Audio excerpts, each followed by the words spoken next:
দিন 10 দিন পর পর চুল ছড়া বিশ্লেষণ, আজকে 15-20 দিন পর ওনার চুল ছড়া বিশ্লেষণের কথা আমরা গতদিন জানতে পারলাম। এই জায়গায় দাঁড়িয়ে আমরা বলতে চাই, একটা ওষুধের দোকানের কর্মচারী যিনি ডাক্তারের প্রেসক্রিপশন অল্প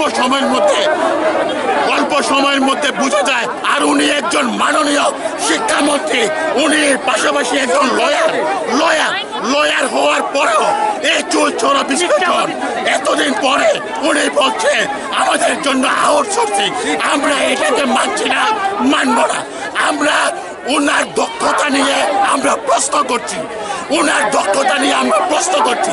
আমরা অতি সত্বর এই রাজ্য সরকারকে বলতে চাই, যদি আপনারা আমাদের পার্মানেন্ট সলিউশন না করতে পারেন তাহলে আপনারা এই জায়গা থেকে সরে যান, অন্যরা আমাদের জন্য বন্দোবস্ত করবে।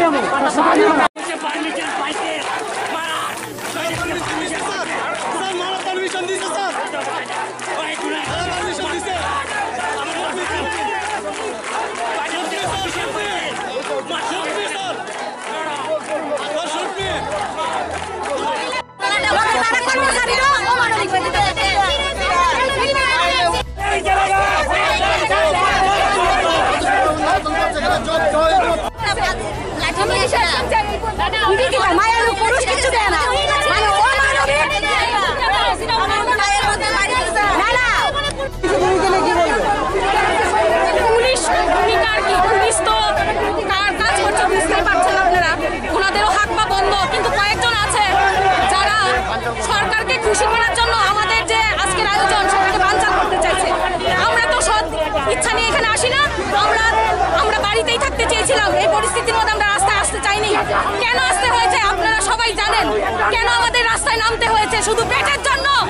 সবাই ঘরে বসে আরামসে ভাত খাচ্ছে আর আমরা আজকে উপাস রাস্তায় কেন?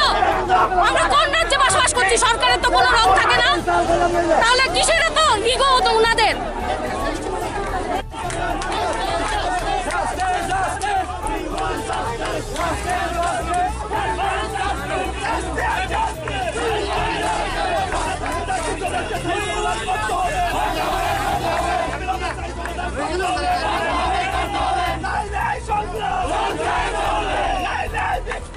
আর যারা সিপাহী আছেন তাদেরকে বলছেন লাঠিচার্জ করার জন্য।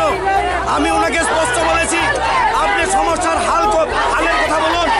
উনি বলছেন ওইটা আমাদের কাজ না। আমরা বলেছি আপনি আপনার মেসেজটা সরকারকে পাঠান। উনি ওই কাজটা না করে আমাদের মা বোন যারা এখানে আন্দোলনে এসছে তাদেরকে চোখে মান দিয়ে বিছিয়ে দিয়েছেন, নোংরা রাজনীতি করছেন পুলিশ প্রশাসন। আজকের এই বিশৃঙ্খলার জন্য এই সরকার দায়ী, এইটুকু বলছি এখান থেকে।